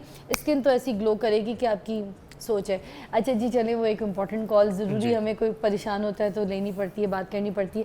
फिर ये बताइए कि फैमिली में कौन कौन है, किस तरह से आपको मोटिवेशन हुई, किस तरह से आप आगे बढ़े, और इतनी छोटी एज में जो ये सब कुछ आपको एजाज़ात मिल रहे हैं, तो ये क्या ख्वाब थे आपके? देखिए, हर शख्स की लाइफ में कुछ एक्टिविटीज़ होती हैं, कुछ फ़न होता है, कुछ लेयर टाइम में कुछ करने को होता है। तो मेरा डे फर्स्ट से एक ही मेरी एक्टिविटीज़ में एक ही चीज़ शामिल थी। मुझे जो पेरेंट्स पॉकेट मनी देते थे मैं उसकी बुक्स लेके आ जाता था। अच्छा। उससे बुक्स बाय कर लेना, उसको पढ़ना, उससे नोट्स बनाना, उससे नया कुछ लिखने की कोशिश करना। तो मैंने एक किताब भी उसको मुरतब किया, अभी वो नियर टू कम्प्लिकेशन है। अच्छा। अभी हाँ कंपाइल है, तो वो जब कुछ टाइम के बाद वो भी मंजर आम पर आ जाएगी, तो मैंने उस किताब को भी लिखना शुरू किया। तो मेरा शुरू से एक ही लगन, एक ही फोकस और एक ही चीज़ पे एम्फोसाइज रहता था कि स्टडी को प्रमोट किया जाए, इस कल्चर को सोसाइटी के अंदर प्रमोट किया जाए, ताकि मेरे से कोई भी अगर जुड़े सोसाइटी के अंदर तो वो एक शमा से, एक दिए से, एक दिया जलने का सफ़र वो जारी रहे, और लोग इससे कुछ, अगर मेरी ज़ात से किसी की लाइफ के अंदर चेंज आ सकता है तो मैं समझूंगा मरने से पहले कि मैं अपनी ज़िंदगी में बहुत कुछ कर गुजरा हूँ और मैंने अपनी लाइफ का मकसद हासिल कर लिया है। क्योंकि जो बेमकसदियत की ज़िंदगी होती है उसका कोई फ़ायदा नहीं होता, उसका वो यूज़लेस लाइफ होती है। तो अगर इंसान इस दुनिया में आया है और इस हर एक इंसान जी मकसद होना चाहिए, जी शऊर के लिए मकसद बहुत ज़रूरी है। थैंक यू सो मच, बहुत बहुत शुक्रिया आपकी तशरीफ़ आवरी का। ये देखें इस तरह की नौजवान नस्ल किस तरह से आगे बढ़ रही है एक मकसद को लेकर। एक मकसद होना चाहिए, बहुत सही बात की उन्होंने, और दूसरी बात ये कि एक सोच होनी चाहिए। दोनों चीज़ें अगर आपके साथ है ना तो आपको पीछे कोई नहीं कर सकता। अच्छा, आखिर में मैं आपको ये बता दूँ कि ये जो आज हमारे शो हुआ जिसमें हमने ट्रैफिक के जो SSP थे उनको बुलाया, ठीक है, इससे उनसे जो जो सवाल हमने किए कि ट्रैफिक में क्या क्या चेंजेस होनी चाहिए। मेरा अपना भी एक प्रॉब्लम था, वो भी मैंने आपके सामने डिस्कस किया कि किसी ने मुझसे रिश्वत ली 1000 रुपये की डिफेंस में फ़ेज़ 1 में, तो वो भी मैंने आपको इसलिए आपके सामने शेयर की क्योंकि ये सब चीज़ें नहीं होनी चाहिए। 1000 रुपये से मेरी ज़ात पे कोई फ़र्क नहीं पड़ा या मेरी मालो दौलत कम नहीं हो गई, मगर रिश्वत तो रिश्वत है। रिश्वत इसलिए गलत है कि अगर ये कानून में नहीं है कि रिश्वत लेनी है तो फिर ये कानून का बंदा जो है कैसे रिश्वत ले सकता है। तो जो गलत है गलत को गलत कहेंगे, सही को सही कहेंगे तो ही हम आगे बढ़ सकेंगे ना। हम हर एक को अप्रिशिएट तो नहीं कर सकते और हमारे की टांग भी नहीं खींच सकते, मगर हमने अपनी आंखें बंद नहीं करनी है। हमने गलत को गलत कहना है ताकि अगर आपके साथ कोई ऐसी मिसहैप हो जाए, आपके साथ कोई ऐसा हादसा हो जाए तो सामने दूसरे जो लोग बैठे उनके साथ ऐसा कोई हादसा ना हो। आपको मेरी बात समझ आ रही है? अच्छा, और दूसरी बात ये कि आपको कौन से और नए कॉन्सेप्ट्स के ऊपर या कोई ऐसी आपको परेशानी है या कोई टेंशन है या कोई ऐसी बात जो आप जानना चाहते हैं और वो आज तक कभी किसी ने माशरे में की नहीं है, तो मैं मौजूद हूँ ना, मुझे बताइए। हमारे फेसबुक पे, हमारे सोशल मीडिया के पेजेस पे आप हमें मैसेज कीजिए, बताइए कि किस टॉपिक के ऊपर आप चाहते हैं कि मैं बात करूं, अपने मेहमानों को मदऊ करूं और किन को लेकर आऊं। कल का शो बड़ा इंपॉर्टेंट है, देखना नहीं भूलिएगा कि कल के शो पे हम बात करेंगे ये जैसे जादू किसी के ऊपर लगा हुआ है, किसी बंदे पे जादू हो गया है तो उसके घर वाले जो है उस बंदे को कैसे सपोर्ट कर सकते हैं, उससे डरे नहीं, उससे घबराए नहीं, उसकी ज़िंदगी ख़राब ना करें। ये देखें, ये चीज़ें बहुत इंपॉर्टेंट है जानना। और ये काला जादू करने वाले जाली आमिल बाबाई बैठे हुए जो लोगों के जेवर, लोगों के घर, लोगों के बच्चों को हार्म कर रहे होते हैं और लोगों को पता ही नहीं होता। ठीक है, हमें फेसबुक और यूट्यूब पे भी आप सवाल कर सकते हैं, लाइव कॉल कर सकते हैं। ठीक है, मुझे क्रिटिसाइज़ मत किया कीजिए। अगर मैं सच बोलती हूँ, मैं जिस हाल में भी हूँ, मैं जैसी भी हूँ, मैं जैसे पहनती हूँ, मैं जैसी दिखती हूँ, मैं जैसे बोलती हूँ, एटलीस्ट हूँ तो प्योर। जो दिखती हूँ वही आपके सामने आती हूँ, मैं एटलीस्ट फेक तो नहीं हूँ। जुमे के दिन आप लोग मुझे कहते हैं मैं दुपट्टा ले लेती हूँ, तो बाकी दिन मैं दुपट्टा नहीं लेती, बाकी दिन मैं बहुत स्टाइल मार रही होती हूँ। हाँ, मैं मार रही हूँ, दिस इज़ माई स्टाइल। मैं एक मॉडल हूँ, मैं एक्ट्रेस हूँ, मैं जिस तरीके की भी हूँ मैं आपके सामने वैसे आती हूँ। जुमे के दिन मैं दुपट्टा इसलिए लेती हूँ क्योंकि देखिए मेरे पास इतने मोहतरम ऐसे मुअज़्ज़ज़ मेहमान आते हैं जो साहिब इल्म होते, और मैं बात कुरान पे कर रही होती हूँ, मैं हदीस पढ़ रही होती हूँ, ठीक है, मैं सूरतें पढ़ रही होती हूँ, ठीक है, मैं हमारे नबी पाक सल्लल्लाहु अलैहि वसल्लम के ऊपर बात कर रही होती हूँ। मैं मेरी ऐसी ऐसी हस्तियों को जिक्र करना पड़ता है, मुझे मेरी रिसर्च होती है, मैं सही रात पढ़ती हूँ, फिर उसके बाद आकर यहाँ पे अपने मुअज़्ज़ज़ मेहमानों से सवाल पूछती हूँ, बात करती हूँ। तो ये मेरी तरबियत है कि जब मैंने ऐसे मेहमानों को बुलाना है जो मुअज़्ज़ज़ हैं और साहिब इल्म है, दीन से जुड़े हुए हैं, तो क्यों ना मैं सर पे दुपट्टा लेके उनके एहतराम में, इज़्ज़त में मैं उनके सामने वैसे बैठूँ। किसी को जज करना छोड़ दें, सुधर खुद जाएँ, किसी को भी, सिर्फ मुझे नहीं। आपको लगता है कि मैं गुस्सा नहीं करती, मैं आपको कुछ फायर बैक नहीं करती, मैं आपको कोई जवाब नहीं देती, तो उसका मतलब ये नहीं है कि मुझे फील नहीं होता, मुझे दर्द नहीं होता या मेरी हिस्स मर चुकी है। मुझे भी तकलीफ़ होती है, मगर जो आपके लिए आवाज़ उठाता है ना उसको मत मारें। वो कहते हैं ना अपना सिपाही मत मारो, तो मुझे मत मारें, आपकी आवाज़ बनती हूँ। कल मिलती हूँ, अल्लाह हाफ़िज़।